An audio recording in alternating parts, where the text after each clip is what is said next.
Attention, ce qui s'est passé dans la ville sportive de Barcelone ces dernières heures est complètement surréaliste. Cette fois-ci, les protagonistes sont deux des personnages les plus importants de l'équipe, Lamine Yamal et Robert Lewandowski. Selon plusieurs sources ayant assisté à la scène, lors de l'entraînement prévu en vue du match contre le Celta ce dimanche, les deux joueurs se sont affrontés de manière brutale, avec des insultes, des cris et des accusations qui ont laissé tous les présents sidérés. Qu'est-ce qui s'est passé lors de cet entraînement? Pourquoi deux joueurs si importants se sont-ils battus de cette façon? Et qu'est-ce que tout cela a à voir avec la crise que traverse Barcelone? Restez jusqu'au bout, car ce que je vais vous révéler montre que le vestiaire du Barça est complètement à vif, que des tensions vont bien au-delà du domaine sportif et que Hansi Flick s'apprête à prendre une décision qui pourrait bouleverser l'alignement prévu contre le Celta et choquer tout le monde. Pour comprendre ce qui s'est passé, il faut d'abord évoquer la situation de Robert Lewandowski au sein de ce Barcelone. L'attaquant polonais, arrivé comme une star mondiale, comme le buteur censé résoudre tous les problèmes offensifs de l'équipe, traverse l'une des périodes les plus compliquées de sa carrière. Revenu de blessure, il a été freiné par des problèmes physiques qui l'ont empêché d'être à 100%, et, par conséquent, il a perdu sa place de titulaire. Pour un joueur de son calibre, habitué à être le numéro 9 indiscutable dans toutes les équipes où il est passé, c'est un coup très dur à l'ego. Lewandowski n'est pas accoutumé à être sur le banc, à voir d'autres occuper son poste, ni à constater qu'un jeune de 18 ans comme Lamine Yamal devient l'étoile absolue de l'équipe, tandis que lui est relégué au second plan. Car c'est la réalité. Lamine Yamal s'est imposé comme le leader de ce Barcelone. C'est lui qui marque les buts décisifs, qui déséquilibre les matchs, qui possède cette magie rendant tout possible. Pendant que Lamine brille, que tous les regards sont tournés vers lui, Lewandowski se consume dans l'ombre, rongé par la rage et la frustration. Cette rage devait exploser à un moment donné, et elle l'a fait au pire instant, lors d'un entraînement, devant tous ses coéquipiers, le staff technique et Hansi Flick. Selon les sources présentes, tout a commencé par une blague. Une simple plaisanterie de Lamine Yamal pendant l'entraînement. On ignore exactement ce qu'il a dit, mais il aurait apparemment fait un commentaire sur l'âge de Lewandowski, sur sa vitesse, sur le fait qu'il n'est plus le joueur qu'il était il y a quelques années. C'était sur le ton de la plaisanterie, de ces boutades qui circulent constamment dans les vestiaires de football. Mais Lewandowski ne l'a pas pris à la légère. Loin de là. L'attaquant polonais s'est tourné vers Lamine, le visage fermé, et lui a asséné des paroles cinglantes. Il lui a reproché d'être un gamin, de ne pas pouvoir se comporter ainsi, d'être un garçon de 18 ans qui n'a encore rien remporté d'important dans sa carrière, qu'il devait faire preuve de plus de maturité et de respect envers les vétérans de l'équipe, envers ceux qui ont passé des années au plus haut niveau du football mondial. Et Lewandowski n'en est pas resté là. Il a poursuivi en rappelant à Lamine qu'il avait remporté des Ligues des Champions, des Bundesliga, des distinctions de meilleur attaquant, qu'il avait marqué plus de 500 buts dans sa carrière professionnelle, et que Lamine, malgré son talent, n'était encore qu'un enfant qui devait prouver bien davantage avant de pouvoir lui parler sur ce ton. L'entraînement s'est complètement figé. Tous les joueurs ont cessé leurs activités pour observer la scène, car il est rare de voir Lewandowski perdre ainsi son sang-froid. C'est un joueur habituellement très professionnel, très maîtrisé, mais cette fois, quelque chose s'est brisé en lui. Et Lamine n'a pas fléchi. C'est ce qu'il y a de plus impressionnant. Malgré la colère de Lewandowski, malgré son expérience et son palmarès bien plus imposant, Lamine a décidé de répliquer. Et sa réponse a été encore plus brutale que celle de Lewandowski. Selon ses sources, Lamine lui aurait lancé quelque chose comme « Tu es un vieux qui est fini, qui ne sert plus à rien à Barcelone. Tes meilleures années sont derrière toi. Tu es lent, tu ne suis plus le rythme de l'équipe. » Et qu'il était, lui, Lamine Yamal, le roi de Barcelone désormais, et que Lewandowski devrait se calmer et accepter son nouveau rôle de remplaçant. Imaginez la tension à cet instant. Imaginez tous les joueurs observant cette scène, incrédules. Car Lamine venait de manquer de respect, de la manière la plus brutale qui soit, à l'un des attaquants les plus légendaires de l'histoire récente du football. Et il l'avait fait devant tout le monde, sans le moindre filtre. Lewandowski a fait un pas vers Lamine, le visage mêlant rage et incrédulité. Comment osait-il lui parler ainsi? Qui se croyait-il? Et alors que la situation semblait sur le point de devenir physique, Hansi Flick est intervenu.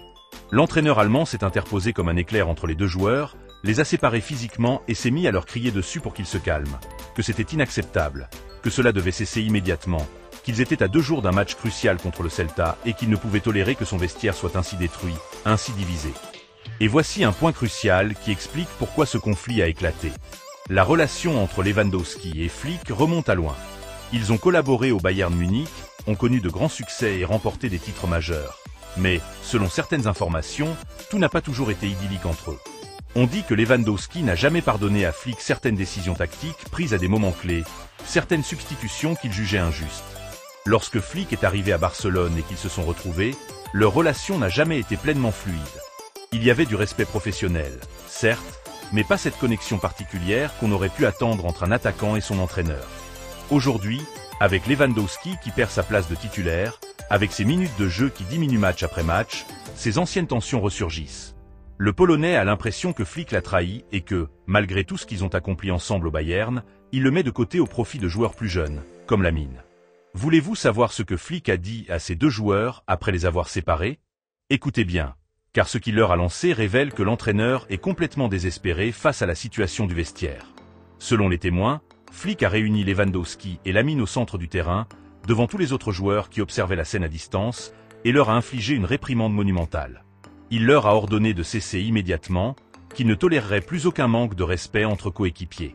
Il leur a rappelé que le Barcelona traversait une période délicate, que les critiques étaient immenses après le match contre Bruges, que la pression était à son comble et que, si les joueurs se déchiraient entre eux, si le vestiaire était divisé, il était impossible de performer au plus haut niveau. Ils devaient se comporter en professionnels, comme ce qu'ils étaient, des joueurs d'un des plus grands clubs du monde. Puis est venue la menace, celle qui a plongé tout le vestiaire dans la stupeur.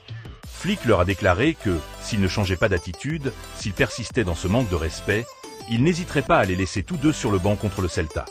Qu'il y avait d'autres joueurs capables d'occuper leur poste et que personne n'était indispensable dans son équipe.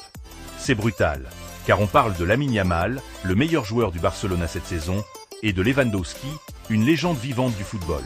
Et Flick menace de les écarter tous les deux pour un match crucial de Liga. C'est un geste désespéré d'un entraîneur qui sent qu'il perd complètement le contrôle de son vestiaire. Mais permettez-moi d'expliquer pourquoi ce conflit entre Lamine et Lewandowski va bien au-delà d'une simple blague mal interprétée. Il y a des facteurs plus profonds, des tensions qui couvent depuis des semaines, une lutte d'ego qui n'attendait qu'une étincelle pour exploser. Lewandowski est arrivé à Barcelone comme la grande star, comme la recrue censée élever l'équipe à un autre niveau. On lui a offert un contrat faramineux, on lui a promis d'être au centre du projet, et pendant un temps, il l'a été. Il marquait des buts, il était la référence de l'équipe, tout tournait autour de lui. Mais alors, Lamine Yamal est apparu. Et le jeune homme n'a pas seulement bien joué, il a performé à un niveau stratosphérique, match après match, démontrant un talent unique, capable de marquer une époque au Barcelona. Petit à petit, sans que personne ne s'en rende vraiment compte, Lamine a pris le devant de la scène, éclipsant Lewandowski. Les projecteurs se sont déplacés. Les unes des journaux sont devenues pour Lamine plutôt que pour Lewandowski. Les supporters ont commencé à scander le nom du jeune plutôt que celui du Polonais. Et Lewandowski, avec son ego démesuré, comme tous les grands attaquants, a commencé à ressentir qu'il était relégué au second plan. Quand les blessures l'ont frappé, quand il a été écarté plusieurs semaines pour des problèmes physiques, tout s'est accéléré. À son retour, il a découvert qu'il n'était plus titulaire, que Flick avait trouvé d'autres solutions tactiques, que l'équipe fonctionnait bien sans lui. Ce fut un coup terrible pour son orgueil. Imaginez, à 36 ans, proche de la fin de sa carrière, voir un garçon de 18 ans lui voler la vedette, voir tout le monde parler de Lamine comme du futur du Barcelona, tandis qu'on le traite comme une relique du passé. Il est normal qu'il y ait de la rage, de la frustration. Mais Lamine n'a pas été irréprochable non plus. Avec sa jeunesse, sa spontanéité, il ne mesure pas toujours les conséquences de ses paroles. Il ne comprend pas que certaines blagues peuvent blesser, que certains commentaires peuvent être mal interprétés. Et cette plaisanterie sur l'âge de Lewandowski, aussi innocente qu'elle ait pu paraître, a touché le point le plus sensible de l'attaquant polonais. Et maintenant, la question est, ce vestiaire peut-il continuer à fonctionner avec de telles tensions? Lamine et Lewandowski peuvent-ils coexister dans la même équipe après ce qu'ils se sont dit? Et que va faire Flick à ce sujet? Attendez, car il y a autre chose que vous devez savoir, qui rend la situation encore plus complexe. Ce conflit entre Lamine et Lewandowski n'est pas un cas isolé. C'est l'explosion ultime d'un vestiaire complètement fracturé, divisé en groupes qui ne s'entendent pas. D'un côté, les vétérans, menés par des joueurs comme Lewandowski, qui estiment que les jeunes ne les respectent pas assez, qui ne comprennent pas ce que signifie porter le maillot du Barcelona, qui ne valorisent pas l'effort et le sacrifice nécessaires pour atteindre l'élite. De l'autre, les jeunes, avec Lamine en tête, qui pensent que les vétérans sont ancrés dans un passé révolu, que le football a évolué, que la vitesse, l'intensité et la fraîcheur priment désormais, et que si les vétérans ne suivent pas le rythme, ils doivent s'écarter. Au milieu de tout cela, Flick, un entraîneur qui réalise qu'il a complètement perdu le contrôle de son vestiaire, que les tensions ont atteint un point où il est presque impossible de redresser la barre, et que chaque décision qu'il prendra sera critiquée par l'un ou l'autre camp. S'il redonne la titularité à Lewandowski, les jeunes penseront qu'il favorise quelqu'un uniquement pour son nom et son passé. S'il soutient Lamine et le maintient titulaire, les vétérans estimeront que l'expérience n'est pas valorisée, qu'on mise uniquement sur la jeunesse sans tenir compte d'autres facteurs. Le pire, c'est que le match contre le Celta est imminent. Dimanche, à 21 h, à Balaído, un stade toujours compliqué où Barcelone souffre systématiquement. Flick doit décider qui jouera et qui restera sur le banc, sachant que sa décision engendrera encore plus de conflits. Regardez la situation du Celta. Ils ont disputé 6 matchs à domicile cette saison sans remporter la moindre victoire, avec une défaite et 5 nuls. Leur seule contre-performance à Balaído remonte à la première journée contre Retafe. Depuis, ils ont fait match nul à chaque fois à domicile. Et maintenant, ils accueillent Barcelone avec l'espoir d'obtenir leur première victoire à la maison, comme l'a fait Séville il y a un mois en battant le Barça au Sánchez-Pizjuán. Le Celta de Claudio Giralde sait que c'est le moment. Ils savent que Barcelone arrive fragilisé après le nul contre Bruges. Ils savent qu'il y a des problèmes dans le vestiaire, que Flick est remis en question. Et ils vont tenter d'en profiter. Ils vont tout donner dès la première minute pour faire mal. Et Flick le sait. Il sait qu'il ne peut se permettre un nouveau faux pas. Il sait que s'il perd ou fait match nul à Vigo, les critiques seront dévastatrices.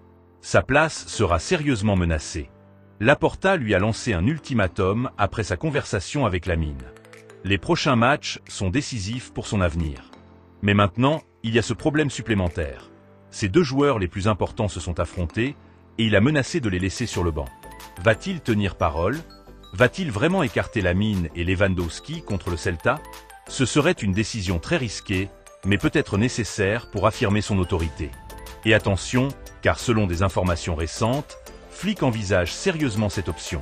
Il songe à donner un coup d'autorité, à montrer que le manque de respect n'est pas toléré, que le professionnalisme prime sur tout nom ou talent individuel. S'il le fait, s'il laisse vraiment les deux sur le banc, ce sera l'une des décisions les plus controversées de son passage à Barcelone. Car il priverait l'équipe de deux de ses meilleurs joueurs dans un match très compliqué. Mais en même temps, il enverrait un message clair au vestiaire. Ici, on suit mes consignes ou on reste sur le banc. Le problème, c'est que cette décision comporte aussi des risques énormes. Si Barcelone perd ou fait match nul à Vigo sans Lamine et Lewandowski, toutes les critiques se dirigeront vers Flick. On l'accusera d'avoir privé l'équipe de ses meilleurs éléments par orgueil, pour imposer son autorité de manière inutile. Et dans ce cas, son avenir sur le banc serait pratiquement scellé. Mais s'il ne fait rien, s'il laisse ce conflit passer sans conséquence, il aura définitivement perdu toute autorité sur le vestiaire. Les joueurs comprendront qu'ils peuvent se manquer de respect sans que rien ne se passe, qu'ils peuvent défier l'entraîneur sans répercussion. Et c'est la pire chose qui puisse arriver à un projet sportif. Flick est à une croisée des chemins impossibles. Quoi qu'il fasse, il y aura des conséquences négatives. Et c'est précisément ce qui arrive quand un vestiaire est aussi fracturé, aussi fragilisé que celui de Barcelone en ce moment. Permettez-moi de vous raconter ce qui s'est passé après que Flick a séparé les deux joueurs. Selon ses sources, l'entraîneur n'a pas laissé l'entraînement se poursuivre comme si de rien n'était. Il a rassemblé toute l'équipe au centre du terrain et leur a tenu un discours que beaucoup qualifient de désespéré. Il leur a dit que cela ne pouvait plus continuer ainsi, qu'une équipe divisée ne pouvait rien remporter, que le talent individuel ne suffisait pas, qu'il n'y avait pas d'unité, pas d'engagement collectif, il était impossible de performer au plus haut niveau. Et que tous, absolument tous, devaient faire preuve de responsabilité et placer l'équipe avant leurs égos personnels. Mais selon les témoins, beaucoup de joueurs écoutaient ces paroles avec scepticisme, car ils avaient déjà entendu des discours similaires auparavant, sans que la situation ne s'améliore. Les tensions persistent, les conflits ressurgissent, et l'entraîneur peine de plus en plus à croire que les mots seuls puissent suffire à régler les choses. Et il y a un point important. Après ce discours, Flick a parlé séparément avec Lamine et Lewandowski, dans des échanges privés où chacun a tenté d'écouter le point de vue de l'autre, où il a essayé de construire des ponts entre eux. Mais selon les informations, aucune de ces conversations ne s'est particulièrement bien passée. Lewandowski aurait dit à Flick qu'il en avait assez du manque de respect des jeunes, qu'il estimait que son expérience et sa trajectoire n'étaient pas valorisées, qu'il avait tout remporté dans le football et qu'il n'acceptait pas qu'un jeune de 18 ans, quel que soit son talent, lui manque de respect de cette manière. Et que si Flick ne mettait pas de l'ordre, s'il ne sanctionnait pas ce genre de comportement, il devrait sérieusement envisager son avenir au club. C'est une menace voilée, mais claire. Lewandowski laisse entendre qu'il pourrait demander à quitter Barcelone si la situation ne change pas. Ce serait un scandale majeur. Car, même s'il n'est pas à son meilleur niveau, même s'il a perdu sa place de titulaire, c'est toujours Lewandowski, une figure de prestige mondial. Son départ serait perçu comme un échec cuisant pour Flick. De son côté, Lamine aurait dit à Flick qu'il n'était pas responsable de la baisse de forme physique de Lewandowski. Que que le football est ainsi, que les jeunes remplacent les vétérans, que c'est dans l'ordre naturel des choses. Qu'il n'avait pas manqué de respect, qu'il n'avait fait qu'une blague, et que si Lewandowski n'avait pas le sens de l'humour, c'était son problème. Et il aurait ajouté quelque chose d'encore plus fort, que si Flick le mettait sur le banc contre le Celta pour défendre sa position, il serait clair de quel côté se range l'entraîneur. Que s'il préférait préserver l'ego d'un vétéran plutôt que de faire confiance aux meilleurs joueurs de l'équipe cette saison, on verrait quelles étaient vraiment ses priorités. Regardez la gravité de ses propos. Lamine défie presque ouvertement Flick. Il lui dit que s'il le met sur le banc, il le percevra comme une trahison. Et connaissant son caractère, connaissant ce qu'il a déjà fait en allant parler à Laporta pour demander le départ de Flick, il n'est pas exclu qu'il retourne frapper à la porte du président s'il estime que l'entraîneur le dessert. Flick se retrouve au milieu d'un feu croisé. D'un côté, Lewandowski menace de partir s'il n'est pas respecté. De l'autre, Lamine le défie ouvertement. Et au centre, lui, un entraîneur qui dispose de moins en moins de marge de manœuvre, d'autorité, de contrôle sur ce qui se passe dans son vestiaire. Attendez, car voici la partie la plus importante de tout cela. La décision finale que Flick prendra pour l'alignement contre le Celta. Car, même s'il reste 2 jours avant le match, selon les dernières informations, l'entraîneur aurait déjà tranché, et cette décision va susciter beaucoup de polémiques. Mais avant de vous la révéler, permettez-moi de replacer le contexte du match. Le Celta est un adversaire qui a toujours posé problème à Barcelone. Balaído est l'un de ces stades où les Blaugrana souffrent systématiquement, où il n'est jamais facile de s'imposer. Et cette année, le Celta joue bien. C'est une équipe compétitive, même si elle ne gagne pas à domicile. C'est une décision salomonique, une tentative de contenter tout le monde sans satisfaire pleinement quiconque. Lewandowski retrouvera sa place de titulaire, récupérant ce rôle qu'il estimait lui avoir été volé. Mais Lamine restera un élément clé, même s'il devra débuter sur le banc. Le problème, c'est que cette décision risque d'engendrer encore plus de conflits. Car Lamine ne va pas accepter de rester sur le banc. Il va estimer que Flick le punit injustement, qu'il est trop indulgent avec Lewandowski simplement parce qu'il est un vétéran avec un grand nom. Et connaissant son caractère, connaissant ce qu'il a déjà fait par le passé, il est inévitable que cela génère de nouvelles tensions. Du côté de Lewandowski, même s'il retrouve la titularité, il pourrait aussi se sentir mal à l'aise, car il saura que ce n'est pas pour ses mérites sportifs, mais pour gérer un conflit de vestiaire. Il saura que Flick ne le titularise pas par sec parce qu'il le juge meilleur que Lamine, mais comme un moyen de calmer les tensions. Et cela pourrait aussi blesser son orgueil. Imaginez maintenant comment se déroulera le match dimanche. Lamine sur le banc, probablement furieux, ruminant sa sanction. Lewandowski sur le terrain, cherchant à prouver qu'il peut encore peser, qu'il n'est pas fini, comme l'a dit le jeune. Et Flick sur la ligne de touche, sachant que chaque décision sera scrutée, que chaque changement suscitera la polémique. Si Lewandowski ne performe pas, s'il ne marque pas, si l'équipe ne fonctionne pas avec lui titulaire, toutes les critiques se dirigeront vers Flick. On l'accusera d'avoir sacrifié Lamine par orgueil, d'avoir privilégié un vétéran au détriment du meilleur joueur de l'équipe. Et si Barcelone perd, ces critiques seront multipliées par 10. Mais si Lewandowski performe, s'il marque, si l'équipe fonctionne, alors Flick pourra affirmer qu'il avait raison, que l'expérience compte encore, et que Lamine doit apprendre que le respect est fondamental dans un vestiaire. Le match de dimanche contre le Celta s'est transformé en bien plus qu'une simple rencontre de Liga. C'est un test décisif pour Flick, pour son autorité, pour sa capacité à gérer un vestiaire complexe. C'est aussi un test pour Lewandowski, qui doit prouver qu'il lui reste du carburant, et pour Lamine, qui doit démontrer sa maturité en acceptant la sanction et en répondant présent lorsqu'il entrera en jeu. Et tout cela avec le Celta en embuscade, conscient que Barcelone arrive divisé, fragilisé, avec des problèmes internes.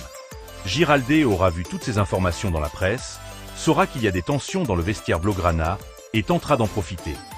Il mettra la pression dès le début, cherchera à mettre Barcelone en difficulté, à semer le doute, car lorsqu'une équipe arrive avec des problèmes internes, lorsqu'il y a des conflits dans le vestiaire, il est plus facile de la faire craquer sur le terrain. Un but encaissé, une contre-performance, et tout l'édifice peut s'effondrer. Les joueurs commencent à se regarder en chien de faïence, les doutes s'installent, la tension s'amplifie, et Barcelone ne peut se le permettre. Il ne peut pas se permettre de perdre à Vigo, il ne peut pas laisser cette crise s'aggraver, car si cela arrive, si dimanche se solde par une défaite, tout pourrait exploser définitivement. Flick pourrait être évincé, le vestiaire pourrait voler en éclats de manière irréparable, la saison pourrait être compromise. C'est pourquoi ce match est si crucial, c'est pourquoi Flick est si nerveux, c'est pourquoi il a pris cette décision si controversée de laisser Lamine sur le banc en début de match, car il sent qu'il doit agir pour reprendre le contrôle, pour montrer qu'il est aux commandes, que le manque de respect a des conséquences. Mais la question est, Cela va-t-il fonctionner? Flick parviendra-t-il, avec cette décision, à redresser la situation, ou au contraire, cela va-t-il générer encore plus de problèmes? Car sanctionner son meilleur joueur est toujours risqué. Et si cela ne fonctionne pas, si l'équipe ne tourne pas sans Lamine dès le départ, les critiques seront implacables. Et Laporta observera tout cela depuis son bureau, analysant chaque décision de Flick, chaque mouvement, car il lui a rappelé qu'il lui avait donné un ultimatum après sa conversation avec Lamine. Les prochains matchs sont décisifs, et s'il échoue, si Barcelone perd à Vigo, la patience du président sera épuisée. Dimanche soir, à Balaído, tout sera clair. On saura si la décision de Flick est un coup d'autorité magistrale ou l'erreur qui le fera tomber. On saura si Lewandowski peut prouver qu'il a encore du feu dans les jambes, ou si Lamine avait raison de dire qu'il était fini. On saura si Barcelone peut gagner malgré ses fractures internes, ou si cette crise lui coûtera toute la saison. Et vous, qu'en pensez-vous? Flick a-t-il bien fait de sanctionner Lamine en le mettant sur le banc, ou aurait-il dû punir Lewandowski pour avoir initié le conflit? Une équipe aussi divisée peut-elle encore remporter quelque chose cette saison? Je vous lis dans les commentaires.